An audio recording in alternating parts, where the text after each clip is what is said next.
Hak kekayaan intelektual.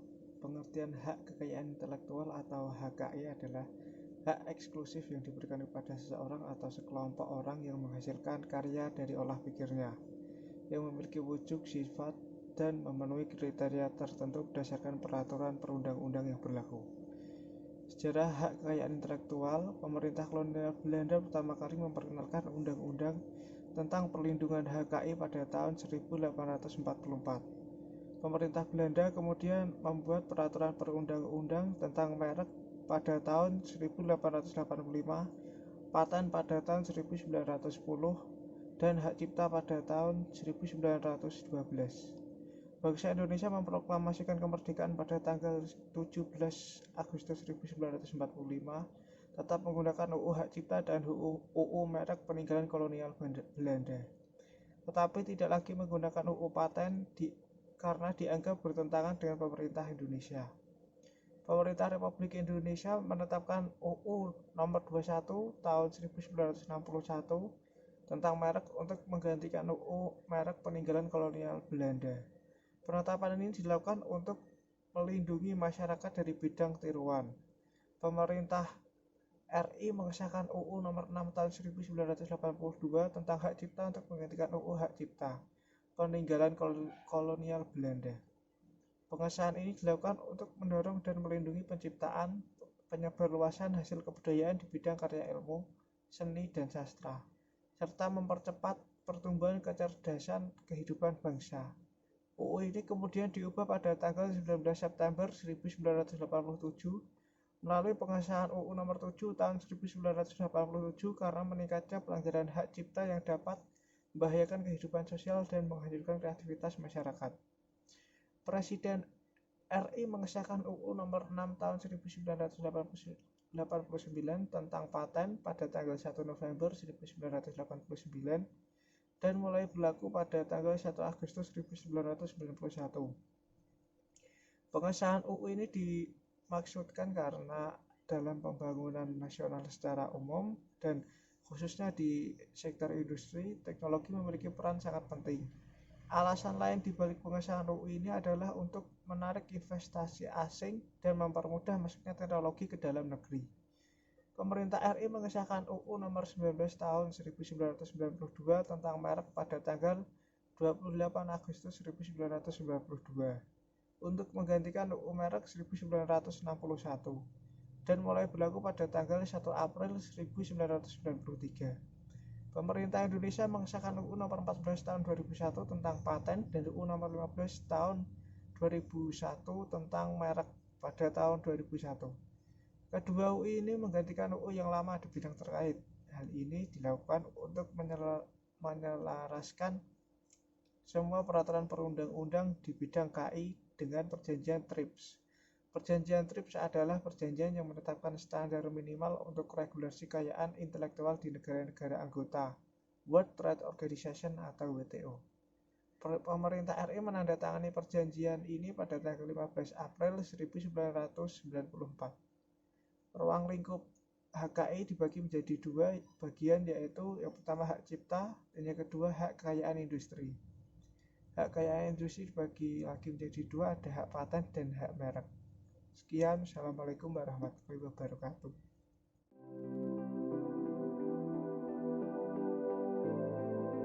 Sini saya akan menjelaskan mengenai hak cipta. Hak cipta merupakan hak eksklusif yang didapatkan oleh seseorang atau kelompok setelah suatu hasil karya cipta, baik di dalam bidang ilmu pengetahuan, seni, dan sastra. Hak cipta dapat diwujudkan dalam bentuk nyata tanpa mengurangi suatu pembatasan sesuai dengan aturan perundang-undangan. Hak cipta sendiri diatur pada Undang-Undang Nomor 28 Tahun 2014, tepatnya pada pasal 1 ayat 1, 2, dan 3. Bagian dari hak cipta. 1. Hak moral. Hak moral merupakan hak yang melekat secara abadi terhadap diri pencipta untuk mencantumkan atau tidak mencantumkan identitas dirinya terhadap suatu karya yang dibuatnya. Hak ini dapat dialihkan dengan diwariskan atau dengan sebab lain sesuai dengan aturan perundang-undangan apabila penciptanya telah meninggal dunia. Yang kedua, yaitu hak ekonomi. Hak ekonomi merupakan hak eksklusif pencipta untuk mendapatkan manfaat ekonomi atas hasil karya yang diciptakannya. ciptaan yang dilindungi, diantaranya yaitu ceramah, kuliah, pidato, buku, pamflet, karya arsitektur, karya seni rupa, lagu atau musik dengan atau tanpa teks, alat peraga yang digunakan untuk kepentingan pendidikan atau pengetahuan. Pembatasan terhadap hak cipta. Yang pertama, pengumuman, pendistribusian, komunikasi, hingga penggandaan terhadap lambang negara serta lagu kebangsaan menurut sifat aslinya. Yang kedua, pengumuman, pendistribusian, komunikasi, hingga penggandaan terhadap segala sesuatu yang dilaksanakan oleh atau atas nama negara kecuali dinyatakan dan dilindungi oleh aturan perundang-undangan. Yang ketiga, pengumuman, pendistribusian, komunikasi, hingga penggandaan potret presiden, wakil presiden, hingga menteri dan mantan-mantan presiden dan sejenisnya dengan memperhatikan martabat dan kewajaran sesuai dengan aturan perundang-undangan. Dan yang terakhir, pengambilan berita aktual harus disertai dengan sumber yang terpercaya dan lengkap. Cara mendaftarkan hak cipta dengan datang langsung ke kantor wilayah Kementerian Hukum dan HAM dengan membawa dokumen persyaratan atau bisa secara online melalui situs e-hakcipta.dcip.go.id. Berikut cara mendaftarkan hak cipta secara online. Yang pertama, masuk ke situs e-hakcipta.dcip.go.id.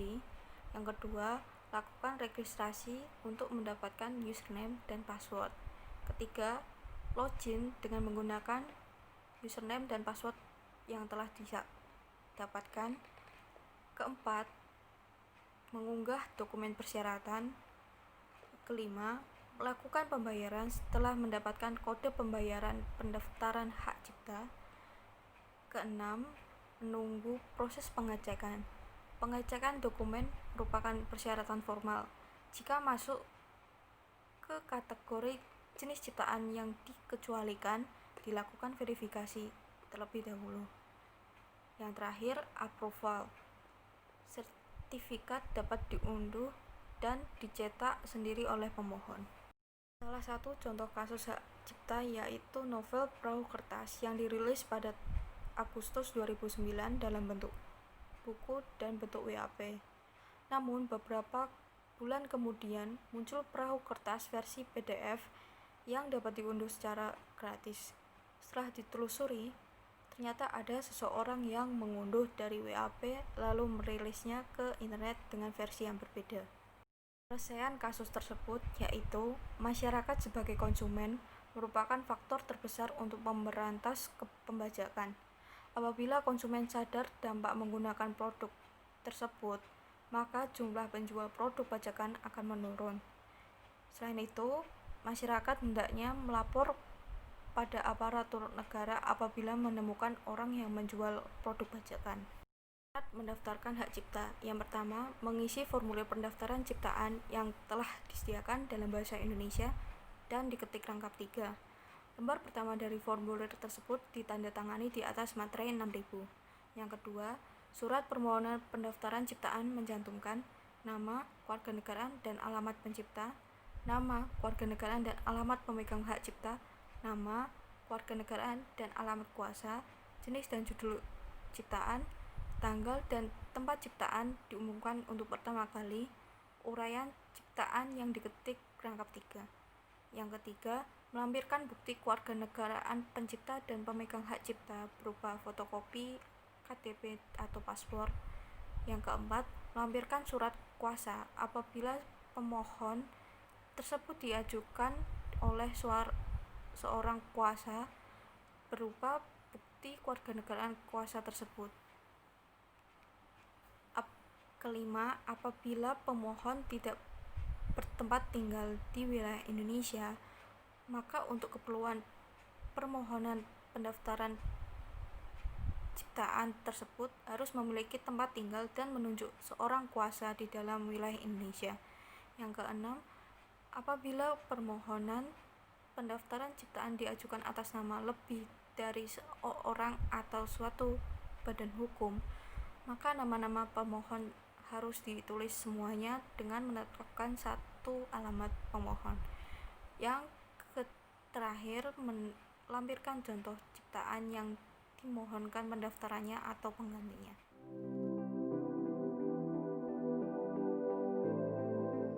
Undang-Undang Hak Paten diatur dalam UU Nomor 13 Tahun 2016. Paten adalah hak eksklusif yang diberikan oleh negara kepada seseorang atau sekelompok orang yang melaksanakan ide yang dituangkan ke dalam suatu kegiatan pemecahan masalah yang spesifik di bidang teknologi. Paten dibagi menjadi dua jenis. Yang pertama, paten. Berdasarkan pasal 3 ayat 1, paten diberikan untuk invensi yang baru, mengandung langkah inventif, dan dapat diterapkan dalam industri. Berdasarkan pasal 22 ayat 1, paten berlaku selama 20 tahun sejak tanggal penerimaan permohonan paten. Berdasarkan pasal 1 ayat 9, tanggal penerimaan adalah tanggal diterimanya permohonan yang telah memenuhi persyaratan minimum. Lalu yang kedua adalah paten sederhana. Berdasarkan pasal 3 ayat 2, paten sederhana diberikan untuk invensi yang baru, pengembangan dari proses atau produk yang telah ada, dan dapat diterapkan dalam industri. Paten sederhana diberikan untuk invensi yang berupa produk yang memiliki fungsi atau kegunaan yang lebih praktis daripada invensi yang sebelumnya. Berdasarkan pasal 23 ayat 1, paten sederhana berlaku selama 10 tahun sejak tanggal penerimaan permohonan paten sederhana. Contoh paten yang pertama, B.J. Habibie dengan aeronautika. Ini adalah sebuah paten yang diberikan kepada B.J. Habibie yang menemukan teori keretakan pesawat yang sangat membantu dalam bidang aviasi. Yang kedua, konstruksi cakar ayam oleh Profesor Dr. Insinyur R.M. Sediatmo. Konstruksi cakar ayam adalah cara untuk membuat bangunan tetap kokoh meskipun berada di tanah yang lembek atau rawa. Yang terakhir, teknologi Electrical Capacitance Volume Tomography atau dapat disingkat ECVT yang ditemukan oleh Dr. Warsito Purwotaruno. Alat pemindai ini dapat melihat organ tubuh bagian dalam, tetapi kemampuannya mengungguli CT scan dan MRI. Suatu invensi dapat dipatenkan jika invensi tersebut, yang pertama, baru.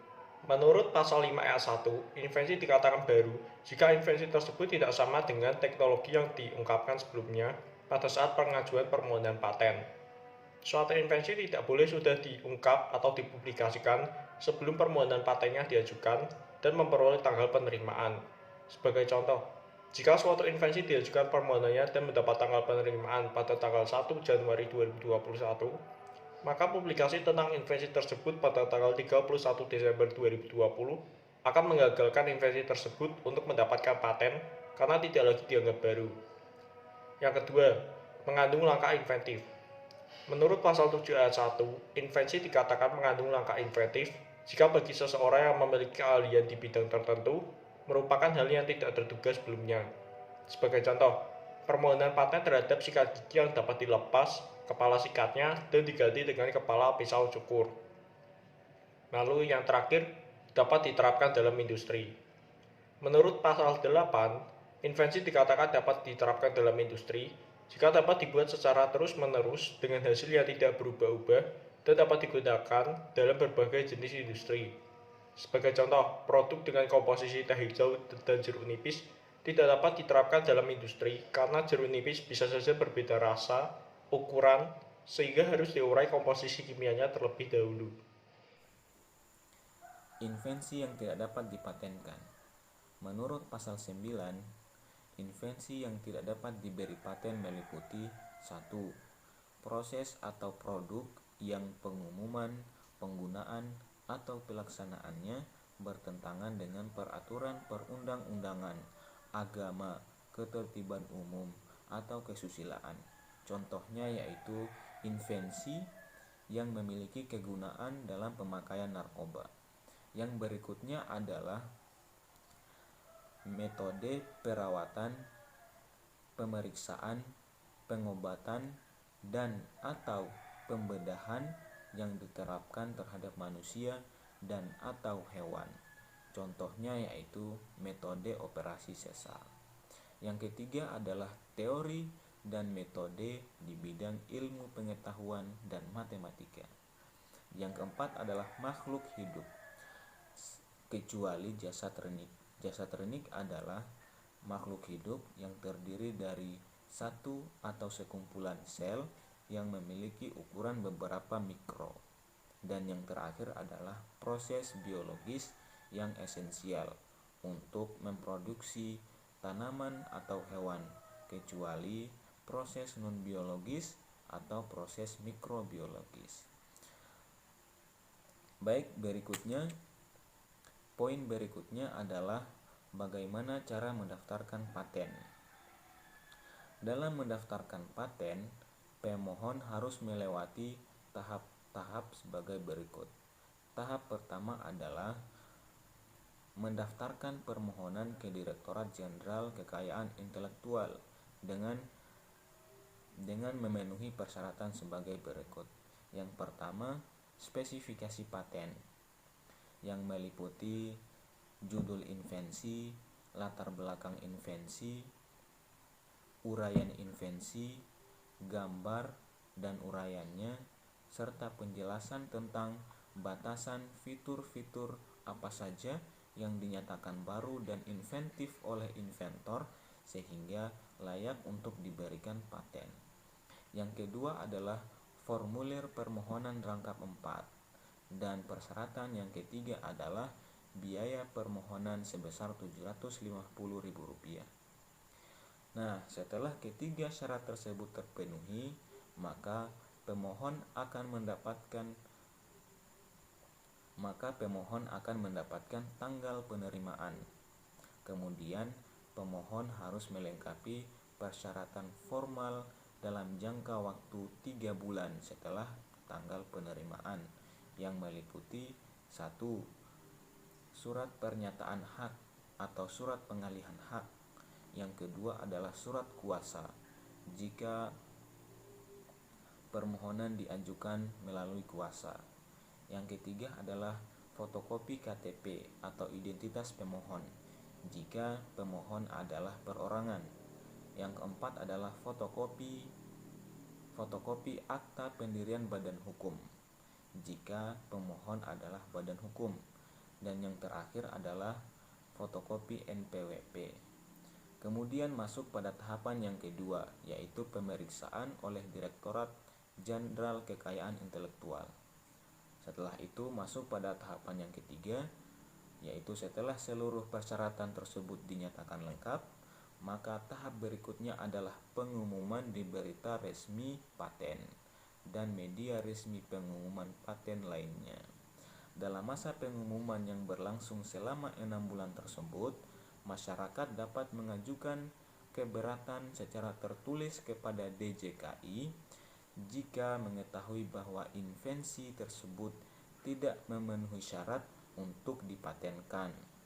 Masuk pada tahapan yang keempat, yaitu setelah pengumuman berakhir, pemohon dapat mengajukan permohonan pemeriksaan substantif dengan menyerahkan formulir yang telah dilengkapi dan membayar biaya sebesar Rp2 juta kepada DJKI. Jika pemohon tidak mengajukan permohonan pemeriksaan substantif dalam 36 bulan dari tanggal penerimaan, maka permohonannya dianggap ditarik dan invensinya menjadi milik publik. Dalam pemeriksaan substantif ini, pemeriksa paten akan menentukan apakah invensi yang dimohonkan paten tersebut memenuhi syarat substantif sehingga layak untuk diberikan paten. Masuk pada tahapan yang kelima atau tahapan yang terakhir, yaitu dalam waktu paling lambat 36 bulan sejak permohonan pemeriksaan substantif, pemeriksa paten sudah harus memutuskan apakah akan menolak atau memberikan paten. Terhadap invensi yang diberikan paten, maka akan diberikan sertifikat paten. Sedangkan kepada pemohon yang permohonan patennya ditolak, maka bisa mengajukan banding ke Komisi Banding Paten yang dapat berlanjut ke Pengadilan Niaga hingga kasasi ke Mahkamah Agung. Jika permohonan menerima penolakan ataupun upaya hukum yang diajukannya berujung pada penolakan, maka invensi tersebut tetap atau akhirnya menjadi milik publik. Kemudian saya akan menjelaskan tentang hak dan kewajiban yang dimiliki seorang pemegang paten serta bagaimana sebuah paten dapat dihapuskan. Yang pertama, ada 3 hak dan kewajiban yang dimiliki seorang pemegang paten. Pertama, terdapat pada pasal 19 ayat 1 dikatakan bahwa pemegang paten memiliki hak eksklusif untuk melaksanakan paten yang dimilikinya dan untuk melarang pihak lain yang tanpa persetujuannya dalam hal paten produk membuat, menggunakan, menjual, mengimpor, menyewakan, menyerahkan, atau menyediakan untuk dijual atau disewakan atau diserahkan produk yang diberi paten. Kemudian, seorang pemegang paten dalam hal paten proses dapat menggunakan proses produksi yang diberi paten untuk membuat barang atau tindakan lainnya sebagaimana dimaksud dalam hal paten produk. Kemudian yang kedua, berdasarkan pada pasal 19 ayat 2 dikatakan bahwa larangan menggunakan proses produksi yang diberi paten sebagaimana dimaksud pada pasal 19 ayat 1 huruf B hanya berlaku terhadap impor produk yang semata-mata dihasilkan dari penggunaan proses yang diberikan perlindungan paten. Dan yang ketiga, berdasarkan pada pasal 19 ayat 3 dikatakan dalam hal untuk kepentingan pendidikan, penelitian, percobaan, analisis, larangan sebagaimana dimaksud pada ayat 1 dan ayat 2 sebelumnya dapat dikecualikan sepanjang tidak merugikan kepentingan yang wajar dari seorang pemegang paten atau dan tidak bersifat komersial.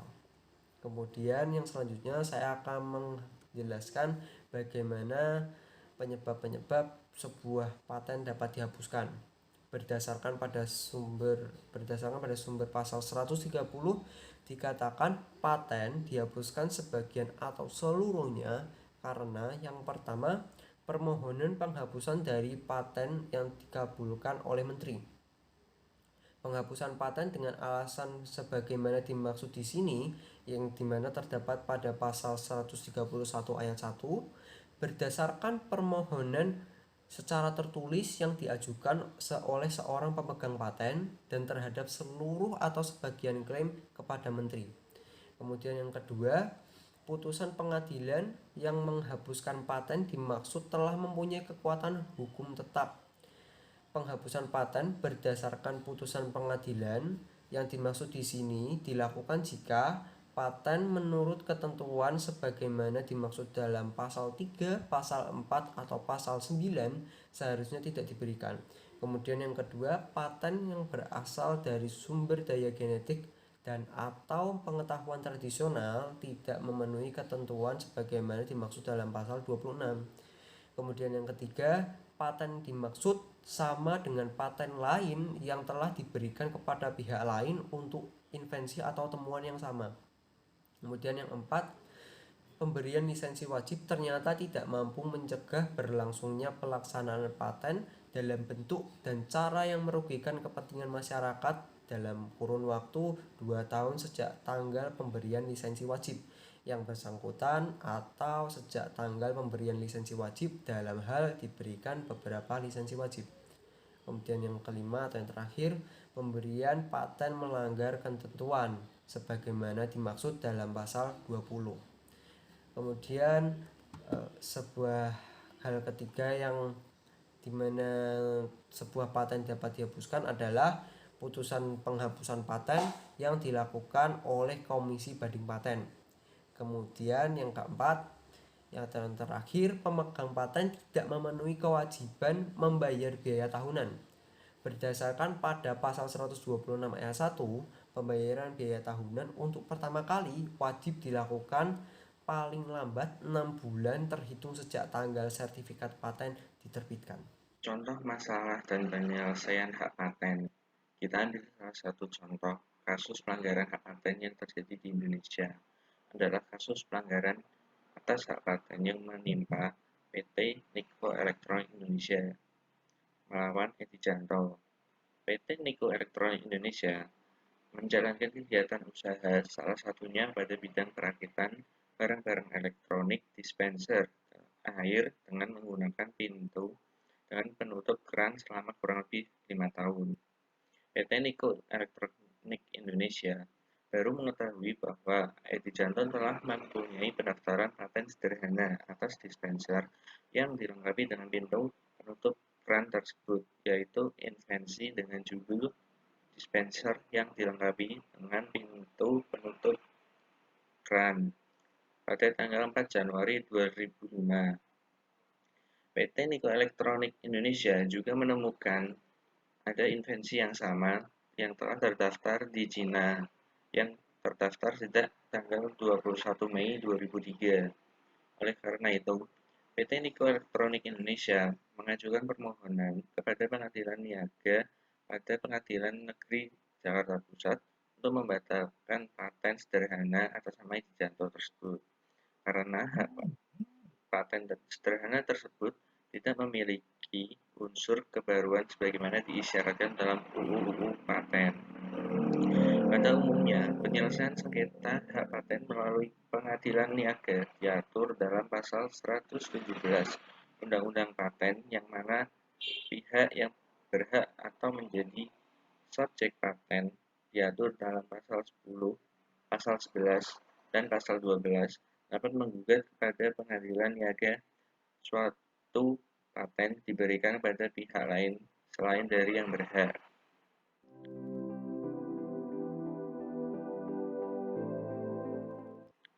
Selain hak paten, ada juga hak merek. Apa sih itu hak merek?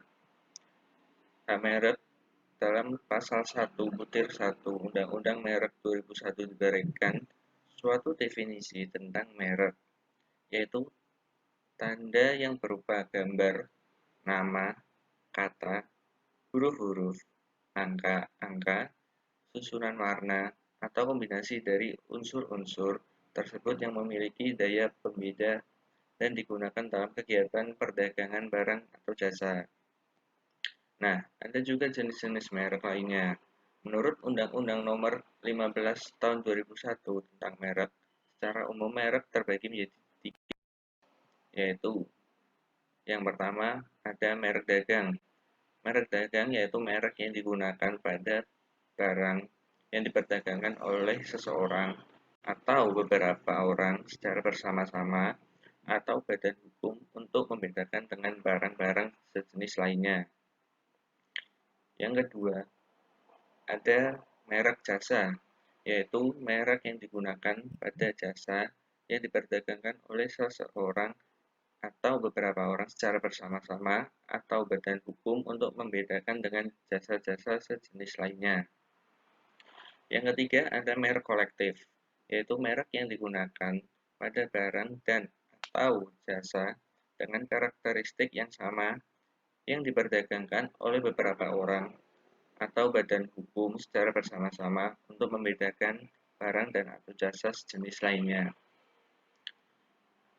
Ada pula fungsi dari merek.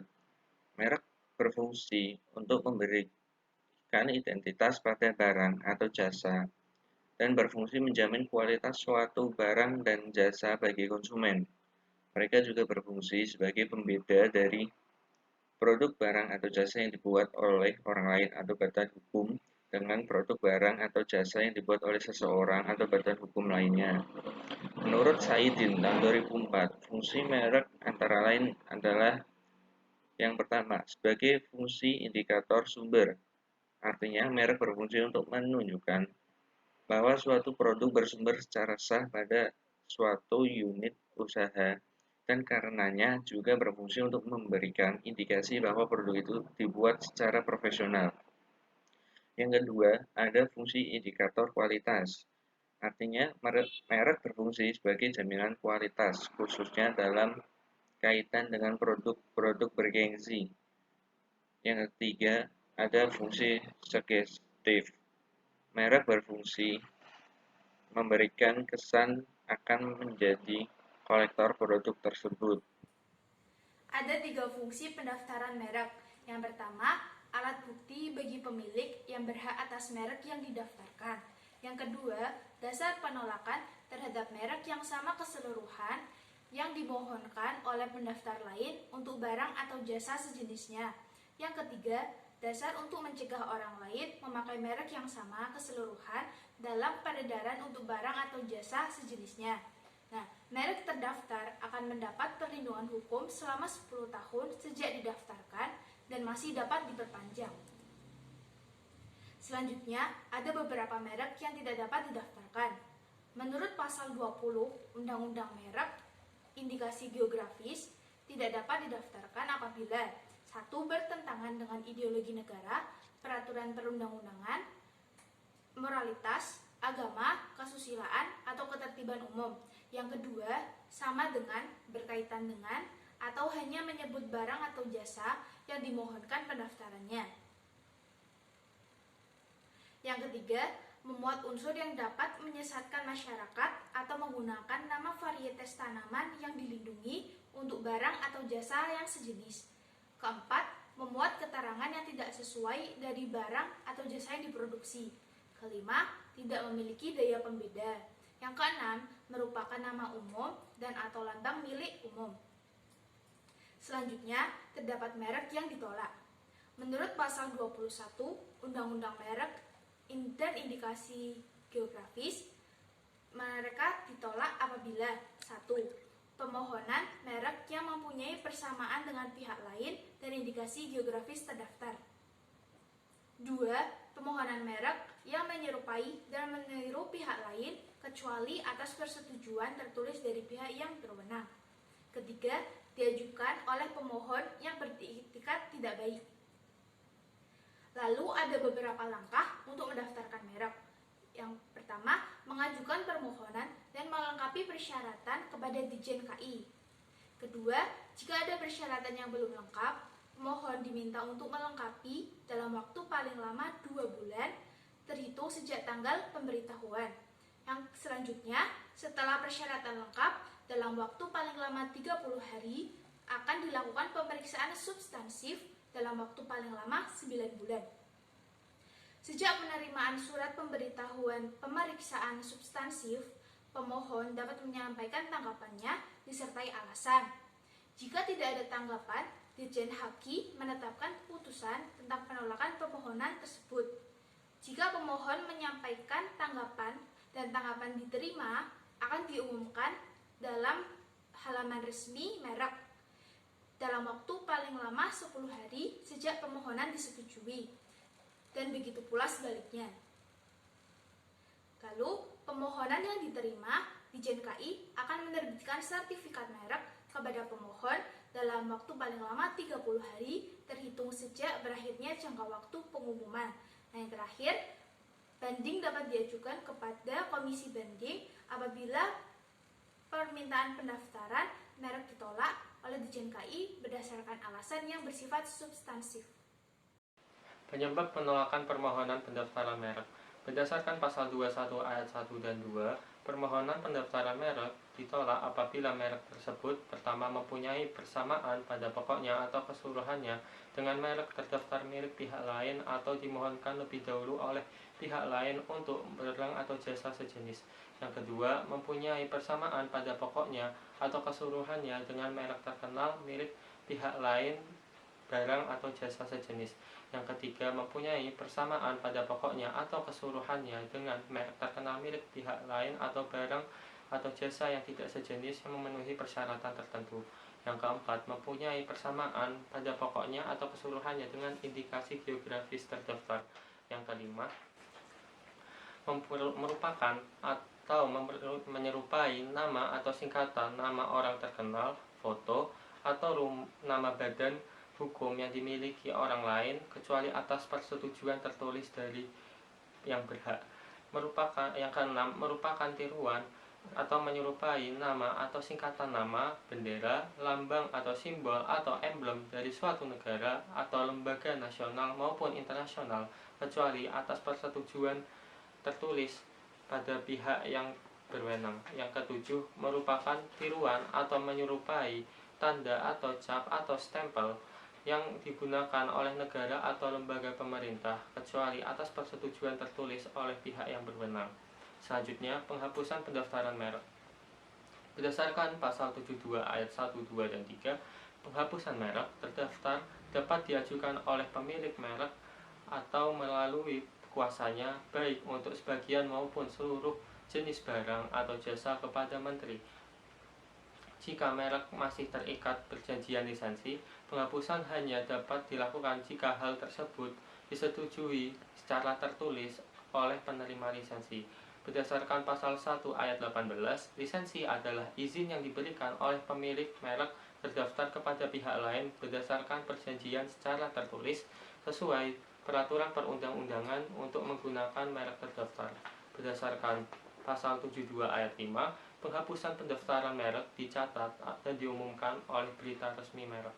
Selanjutnya, yaitu pembatalan pendaftaran merek. Berdasarkan pasal 76 ayat 1, 2, dan 3, gugatan pembatalan merek terdaftar dapat diajukan oleh pihak yang berkepentingan berdasarkan alasan sebagaimana dimaksud pada pasal 20 dan pasal 21 kepada pengadilan niaga, sedangkan pemilik merek yang tidak terdaftar dapat mengajukan gugatan pembatalan merek setelah mengajukan permohonan kepada menteri. Berdasarkan pasal 77 ayat 1, gugatan pembatalan pendaftaran merek hanya dapat diajukan dalam jangka waktu 5 tahun terhitung sejak tanggal pendaftaran merek. Sanksi pidana terhadap penggunaan merek terdaftar tanpa hak yang sah. Pengguna merek yang bukan merupakan pemilik atau pemegang merek dapat dikenakan sanksi sebagai berikut.